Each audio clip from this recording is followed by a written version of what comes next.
Oi gente, tudo bem? Eu sou a Thaís e eu tô aqui pra falar pra vocês os livros que eu li. Bom, eu li 10 livros esse ano, foi bem menos que o ano passado e o ano anterior, mas foi um ano mais difícil, acho que pra todo mundo, e eu espero conseguir ler bem mais em 2021. Não vou fazer uma resenha completa dos livros, só vou falar minhas impressões sobre cada um. Mas então vamos começar pelo primeiro livro que eu li esse ano, que foi o Sapiens, Uma Breve História da Humanidade. Eu pedi esse livro de amigo secreto no ano passado e eu ganhei ele. E ele é bem denso, tem umas quase 500 páginas, ou 500 páginas por aí. É um livro muito interessante, eu recomendo pra todo mundo. Só que tem algumas coisas que eu não curti muito nele, por isso que a leitura foi um pouco arrastada. Eu acho que no começo é muito legal quando ele fala sobre os primórdios da humanidade, sobre a questão da agricultura e sobre como a agricultura acabou meio que escravizando ou dominando os homens. Eu achei isso muito interessante. Mas a questão, por exemplo, do machismo ou algumas outras questões, ele, como animais domésticos, enfim, ele passa muito rápido. Acho que ele não quer se envolver em temas muito polêmicos, ou ele acaba sendo meio condescendente com as coisas que tem. Parece que não vai mais a fundo assim, nas pesquisas, ou quando fala dos povos e tal, nesse sentido. E isso eu achei que ficou devendo um pouco, e eu fiquei um pezinho atrás, assim, porque eu achei ele um pouco superficial nesse sentido. Mas, em geral, é um livro muito bom e tem várias coisas muito interessantes, várias curiosidades. O segundo livro que eu li esse ano foi O Mito da Beleza. Esse livro aqui é da minha irmã e ela me emprestou. É um livro bem denso também, é um pouco difícil de ler porque ele é pesado, assim. Então eu acho que ele é um choque de realidade, assim, esse livro. Mas ele é bem necessário, ele entra em várias discussões pra gente repensar, assim, as coisas ao nosso redor. Bom, a chamada dele é como as imagens de beleza são usadas contra as mulheres.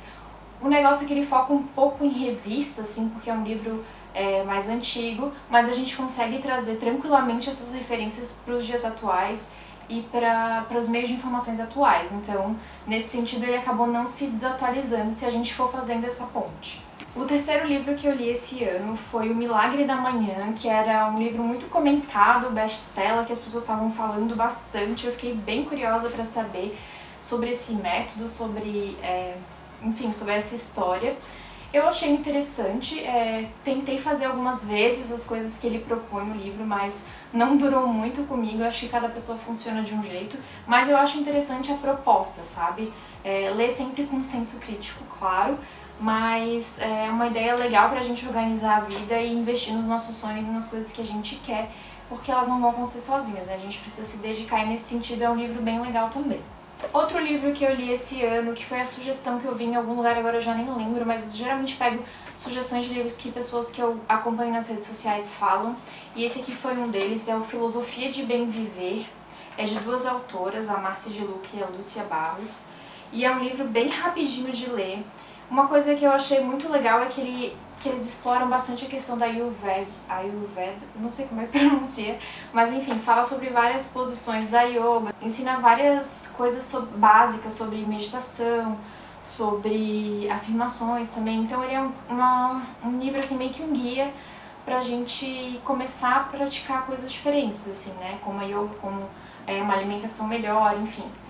E é um livro, assim, bem tranquilo, como eu falei pra vocês. Também não concordo com tudo que elas colocam, tem um pouco de pé atrás com algumas coisas, mas no geral eu acho ele bem instrutivo e bem interessante, assim. Outro livro que eu li esse ano foi o Retrato de Dorian Gray, do Oscar Wilde. Eu sempre quis ler esse livro, já tinha visto o filme há muito tempo atrás, e aí eu resolvi comprar esse livro também, que eu peguei uma promoção aí durante o ano.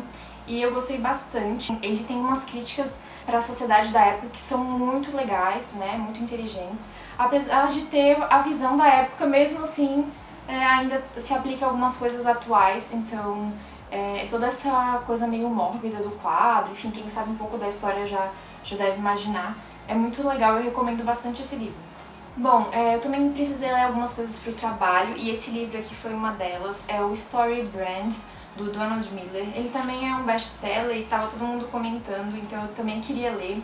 Ele fala sobre um método que esse autor desenvolveu, que é pra gente contar qualquer história que a gente quiser com sucesso, de uma maneira interessante, sem afastar clientes, sem afastar as pessoas. Então é um passo a passo, tem vários exercícios também Pra quem compra o livro ele deixa os links aqui, enfim.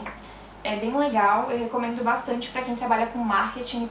Bom, outro livro que eu li esse ano foi A República, do Platão. Esse livro aqui, ele é bem antigo, eu achei ele aqui em casa, ele já tá meio se desfazendo, tá soltando algumas páginas, então foi um pouco difícil. Ele também é uma leitura bem densa, mas eu gosto bastante de filosofia e eu me interesso bastante por esses pensamentos diferentes sobre sobre a organização da sociedade, sobre como as coisas seriam se não fossem, enfim. E ele traz várias ideias, assim, para essa sociedade que é a república, que seria a ideal, e é como se fosse uma conversa, né, com os filósofos, então tem vários diálogos. Isso pode ser um pouco maçante, em alguns momentos é difícil de ler, acho que foi o livro que eu demorei mais para ler esse ano, mas mesmo assim vale a pena porque ele traz vários insights, assim, que às vezes a gente tá naquela ali lendo o livro e pensa, nossa, quando que vai sair disso? E daí de repente ele vem com umas ideias muito interessantes, então nesse sentido eu acho que vale a pena. Um outro livro que eu vi as pessoas indicando muito nas redes sociais e me chamou bastante atenção foi esse aqui, que é o Psicopolítica, o Neoliberalismo e as Novas Técnicas de Poder. E eu acho ele é bem rapidinho, bem pequenininho, bem curtinho de ler, mas ele é aquela pancada mesmo, assim, sabe? Aquele chute na boca do estômago, porque ele traz vários conceitos sobre a internet, sobre a exposição das pessoas, a exposição voluntária da nossa vida e do controle da vida dos outros. Então ele é bem, sabe, bem intenso, assim, traz várias teorias bem fortes e eu acho ele super necessário pra gente ter um senso crítico sobre as coisas que estão acontecendo ao nosso redor em relação à política, em relação à sociedade. Então é um livro muito curtinho, muito bom de ler e eu recomendo pra todo mundo. Bom, o penúltimo livro que eu li nesse ano de 2020 foi o Pequeno Manual Antirracista, que eu também vi muitas pessoas indicando, e um livro super necessário para esse momento que a gente vive, enfim. Na verdade, ele é como se fosse um guia também, ele é bem curtinho, simples, com indicações de autores, fazer a gente repensar um pouco também o que a gente tem de história, de bibliografia que a gente aprende na escola, que muitas vezes é escrita por brancos e por meio que uniformizarem a história e a gente acabar não tendo uma visão mais crítica, a gente tem uma visão mais romantizada sobre o que foi a escravidão no Brasil, enfim. Eu acho muito interessante esse livro, eu acho que todo mundo tem que ler, é um livro muito necessário. Eu já quero ler outras coisas dessa autora, já estou de olho para ler. O último livro que eu li em 2020 foi o Mitologia Nórdica, do Neil Gaiman. E é um livro lindo, eu amei essa edição, a capa é maravilhosa, assim, é boa de tocar, ele é todo muito bonito, a divisão dos capítulos, enfim, é fácil a leitura e é dividido em vários mitos, né, então ele tem esse respiro, sabe, não é uma história contínua, a gente pode ler no nosso tempo e não tem problema, ler aos poucos, então foi ótimo para terminar o ano. E ele é muito interessante porque tem muitas coisas que eu não fazia ideia e várias coisas que aconteceram nas mitologias nórdicas deram origem às palavras e aos termos e até algumas ideias que a gente ainda tem hoje. Então é muito interessante porque é meio que uma origem assim, de várias coisas que ainda afetou o mundo até então, né? E é muito legal, muito interessante, eu gosto muito de livros de mitologia e já quero ler mais nesse sentido e também sobre outras mitologias, enfim. Bom, foi isso, esses foram os livros que eu li em 2020. Se você leu algum livro igual ao meu, ou recomenda algum livro que era muito pra eu ter lido em 2020 e não li, deixa aqui nos comentários. Se inscreve no canal pra não perder mais nada aqui, já ativa as notificações. E é isso, beijos, até a próxima!